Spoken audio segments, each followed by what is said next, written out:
Creating Your Own Job, aimed at providing you with resources and assistance to start your own business. Focusing on customer benefits, analyzing the marketplace, financial forecasting, financial assistance, creating your own job. Hi, and welcome to Creating Your Own Job, a series that features topics and experts to help you start or grow your business. I'm Anna Cruz with Floridian Partners, and today I'm a volunteer host for the Tampa Bay Community Network. The Community Network is a public access media center providing video productions and training services. This is the place where you can grow your own business and produce your own television show on cable TV and the internet. Today I have here with us Andy Gold and Beth Curley. They are both business instructors at HCC, which is our local Hillsborough Community College. And today our topic is using your time wisely. So I'd like to know a little bit more about you, Beth, and then we can go to Andy. Oh, sure. Before I began teaching at Hillsborough Community College, I was a marketing manager at a startup telephone company, and then I took a position with Big Brothers Big Sisters of Delaware, and moved to Florida and realized that my passion was teaching, and so I went to Hillsborough Community College and started teaching classes in business specifically, and one of my favorite classes that I teach is business communications and technology, which of course helps me out with giving some advice today. Sure, and that's so relevant in our world today. And Andy, tell us more about you. I was born and raised in New York City, had a 12-year career on Wall Street. After that, I left that world and I started up my own business. It was and still is a social entrepreneurial company engaged in providing IT services, mostly to nonprofit organizations. And about 5 or 6 years ago, had an opportunity to start teaching at the college level as an adjunct. And this opportunity here at HCC came up to teach full-time. So my wife and I moved down here last August, and I've just been blessed to be able to work with a phenomenal array of faculty and colleagues. Well, I have to tell you that HCC is such a pillar of education in our community, and we have so many bright young minds. So thank you both for what you do. We're happy to have caliber of professors at HCC like yourself. And talking about bright minds and young minds in our community, let's talk and start with a little bit about your entrepreneurial programs that you offer and what you do at HCC. I think it's just important to give a little context to what it is we've been doing, and that is to address a problem that has really unfolded not only nationally but globally over the past several decades, and that is that time has become increasingly scarce in terms of a resource for everybody, whether you live here or someplace else. And along that way, people are working harder for less money and beginning to lose sort of the core traditional path that many of our parents had pursued in terms of a professional career. So today what we're finding is people, in order to become competitive, are starting to invest more in themselves and engage in the thought process of saying to themselves, instead of how do I get a job or where do I get a job, and instead asking themselves, how do I make a job? And I think that's really what we're trying to do, is individualize the program at HCC to address the needs of our student population and give them an opportunity to succeed and contribute to the economic welfare of the community. Wonderful. I think what's exciting about the program is that we surveyed our own students, and so we found out what the need was from our students with regards to entrepreneurship, and we were astounded with the number of responses that we got back from students who want to own and operate their own businesses. And so we developed a program which is 12 credits. It can be completed in 1 semester that will help these students take their innovative ideas and get them out to market. And so we feel that it's different. It meets a very unique community need, and we're very, very excited to have that launched in the spring of 2014. To me, it's so interesting because you have individuals that may not know that their strengths aren't time management, and I will be the first to tell you that's not my strength. My strength is I'm a bigger thinker and big ideas, and I need help or a team around me that can help me execute those ideas, because if it wasn't like people like you wouldn't be as successful as they are. Is that Fair to say? I think that that's true because I'm an entrepreneur and I'm always thinking about these big ideas and ways of addressing problems that we all kind of see, but sometimes just ignore and don't really address on a more intense level. I tend to think about these big ways of solving those problems. And Professor Curley here has really helped me and really helped us to refine what it is we're trying to do and direct us in a very specific direction, which has just been awesome synergy between the two of us. And you have kids that, that they do have these big ideas, and they're very excited about them, but they really have never maybe had parents that were entrepreneurial as well, or maybe they had a traditional business setting, or maybe they had parents that worked in a job for 30 years, or in government, and so it's I bet you really do fit a real need in teaching young folks that want to start a business or have these big ideas, really how to zone in and focus on starting a business and executing a good business plan, and then making it happen.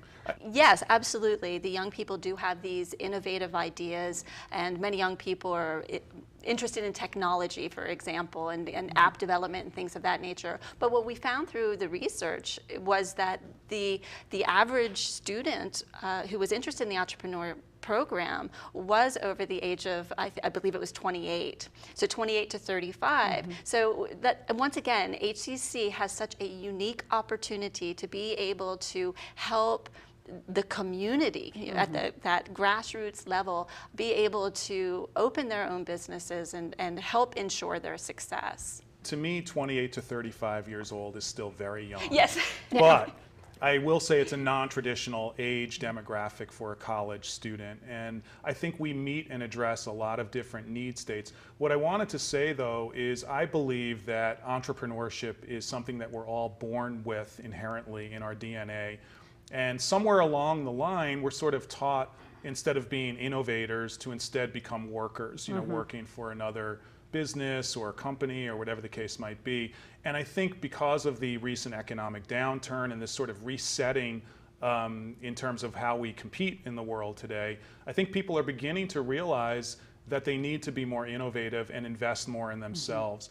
And I think what we're doing at HCC specifically with this program is we're sort of nurturing that inherent entrepreneurial spirit that we believe exists within everybody, and sort of exposing them and igniting a flame within them to be able to pursue their dreams.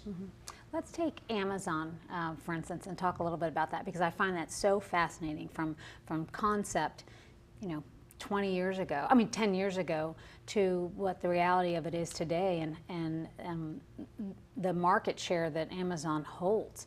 I mean, to me, it was amazing. I remember working in 2002 at an organization, and the gentleman that worked with us was ordering stuff on Amazon, and he would have like cherries or fruit or whatever shipped to the books, a lot of books then, shipped to work, and I'm like, everybody's like, what is this? I mean, that was just 10 years ago, and it's amazing, what that has turned into, because this man he's from Florida, actually from South Florida, this younger man at that time thought up this amazing idea, and now it's revolutionized the way that we purchase not only products online, but what they may begin doing as it relates to grocery shopping online, other non-traditional items, and other means of products. So I find it really fascinating. Can you talk a little bit more about that, and or any other businesses that are like?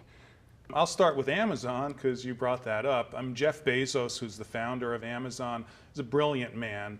But if you were to talk to Jeff Bezos, which I've never had the opportunity to do, Jeff Bezos would tell you that the secret to his success is surrounding himself with folks that have a diverse set of views and perspectives about how best to position Amazon within the marketplace.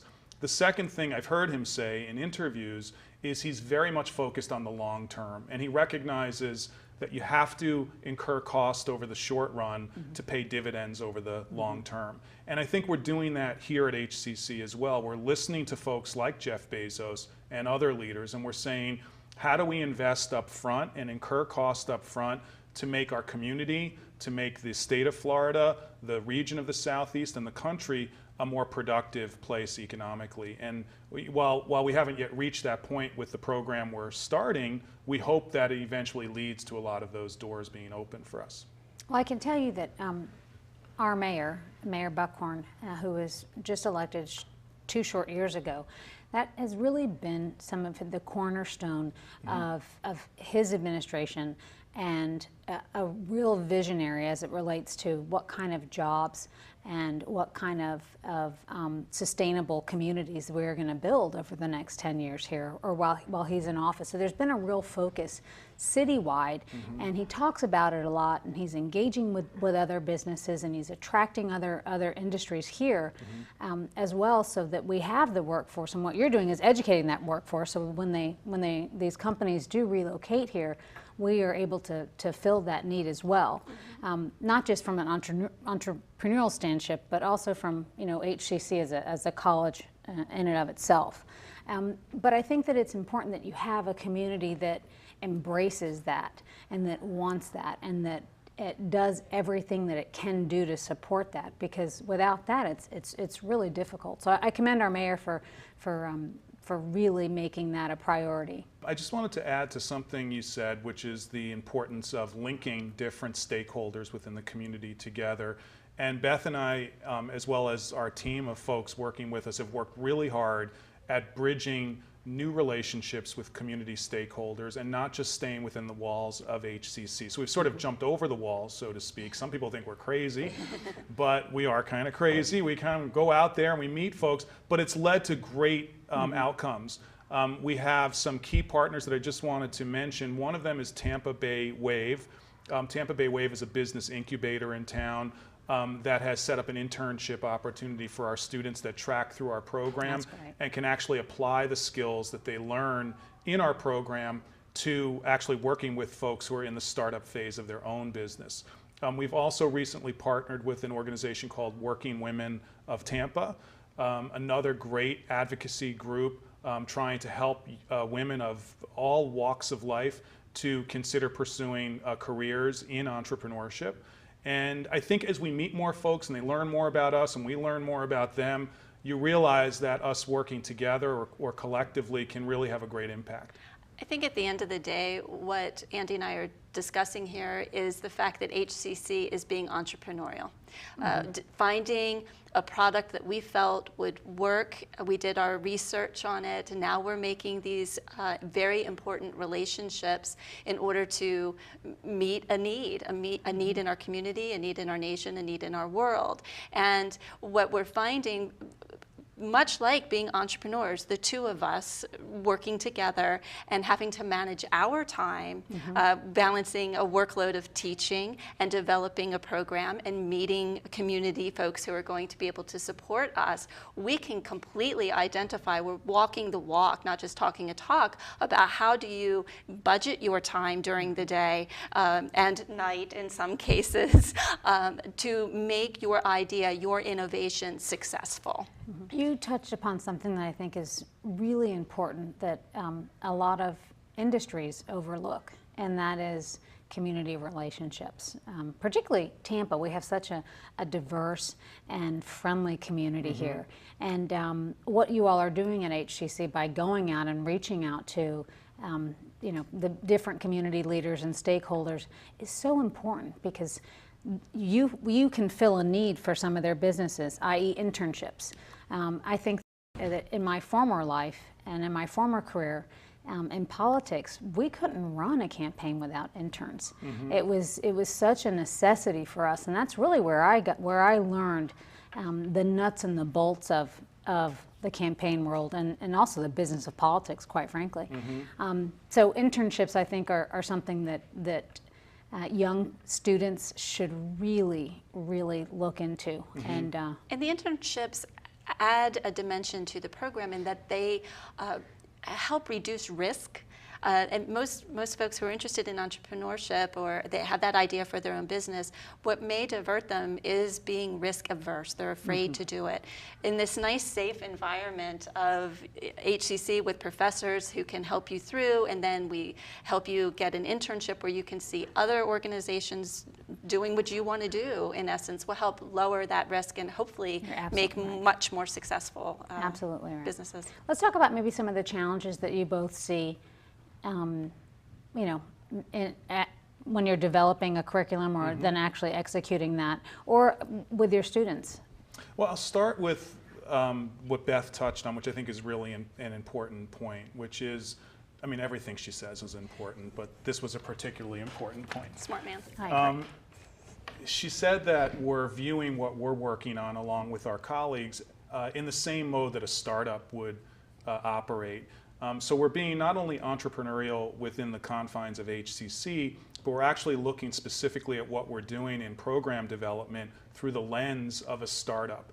And the lens of a startup and any kind of startup is totally different than a well-established company. A well-established company has stability in its functionality and its processes. Here, day to day, like you're saying, you don't know what's going to happen the next day. So it's a very exciting experience to go through. It's nerve-wracking at times. You're not sure what the outcomes are going to be some of the time. But in the end, we keep pushing through these things just like entrepreneurs do. They don't take no for an answer. They figure out a way to go under, over, around, through, whatever the case might be, a barrier that might present itself. Barriers to us are just little bumps in the road that simply have to be overcome. Let's talk a little bit about time management. I know that for myself, I struggle with that. And if I force myself to sit down and do what I know that I need to do, then I can do it in a couple of hours. And but for some folks, what I could do in a couple of hours, if I'm disciplined, can take somebody 2 whole days. So let's talk about how some tips and some tools on good time management skills. Let me just tell you a story first about how not being good at managing my time led to me losing business, and then I think Beth's got some Then I'll really give you some tips. great tips. There you go. Years ago in New York, I had an opportunity to get business from a company from Germany, and we had a meeting set up and a meeting time, and I was late. I mean, I wasn't that late, but I was like 14 minutes late because the subway was behind schedule. The folks were very polite. They met with me. We had lunch. I paid for the lunch. Never got any business from them. Years later, I found out it was because I was late. And, you know, that really struck with me that, you know, my inability to manage my time efficiently at that point in my life was a barrier to me being able to be successful. So I've worked really hard. It's been a challenge for me because I'm kind of like you. I tend to think big and, you know, struggle with managing my time well. But fortunately, I have someone like Beth to help me along here. And Beth's just awesome at that, so I'll let you give her her tips. Before we move to you, there's a saying that I learned a long time ago, and I thought it was great. If you are on time, you are late. If you are 5 minutes early, you are on time. And if you're late, you are unexcused. Oh, there you go. That's very good. Well, that's a big one. That's Yeah. Impressive. I think what's unique about time management for entrepreneurs, because I really think that there's a difference between time management for someone who works in a larger organization or even managing your own family. But the difference in time management for entrepreneurs is that you must take action now. And I was just reading recently an article that talked about action versus activity. And we have a mindset of an activity. I come into my office and I have these certain things that I need to do every day. And those are all activities. Well, we need to take action. We need to take action. We need to, if we have a telephone call that we need to make, that shouldn't be written down, call so-and-so.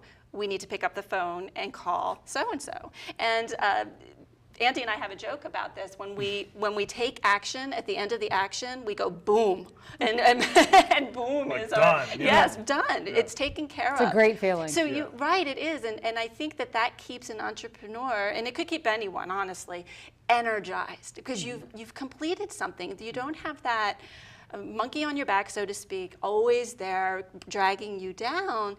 You've completed something, and that makes you feel really, really terrific. So I think number one is take action. Don't write down an activity to do later.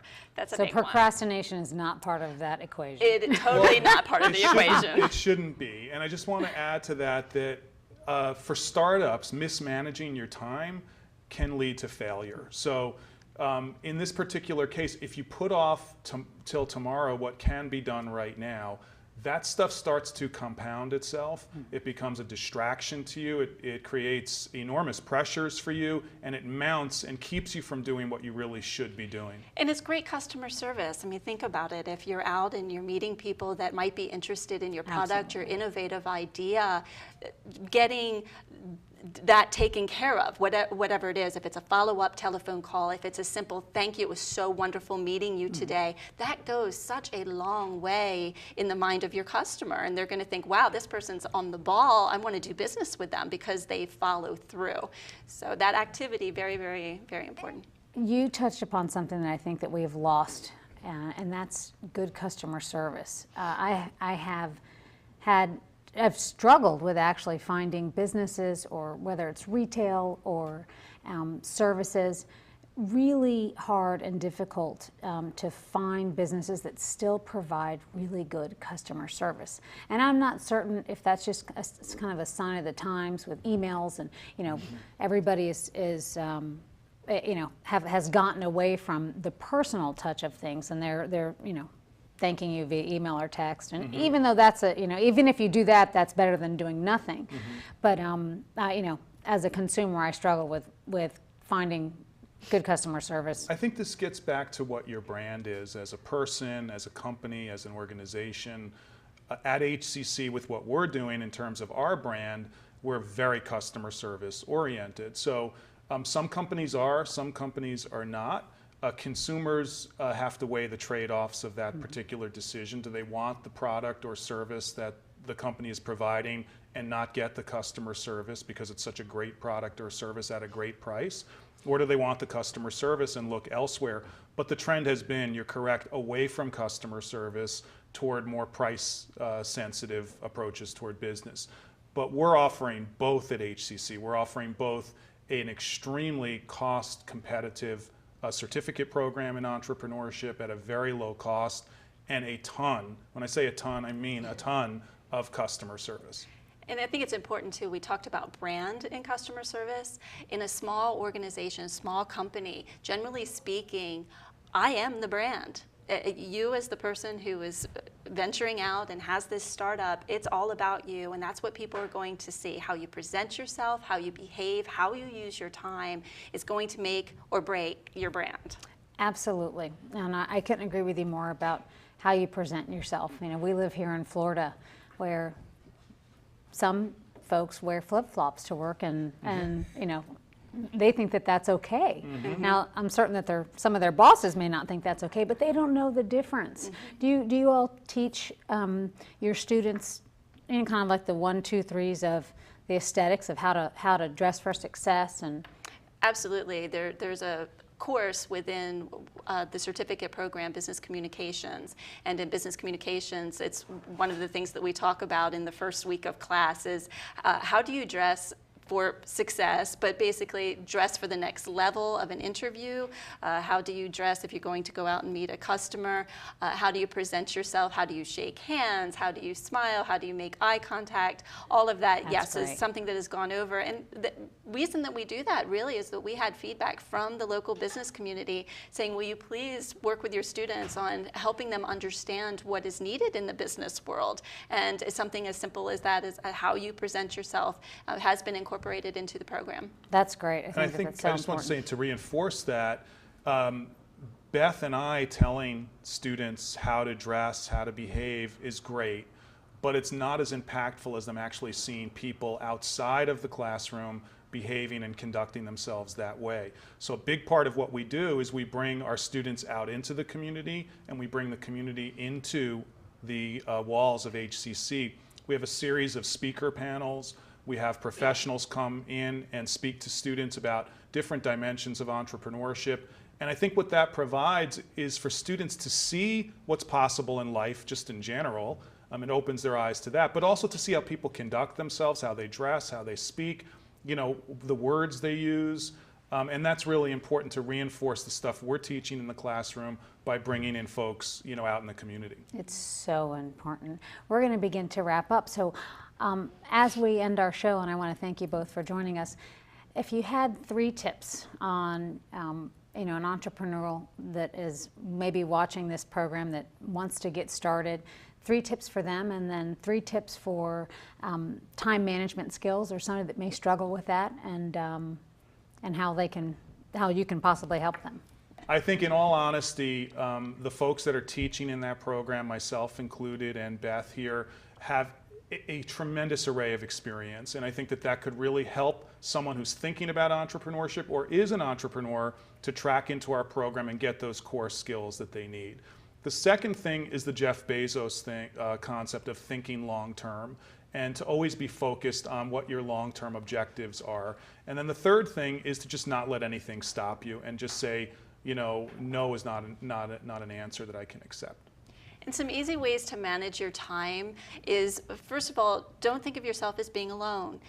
There's not enough time in the day for someone who is starting a business all by themselves. Recognize what you may not be good at handling, and finding a team of folks who can help you out.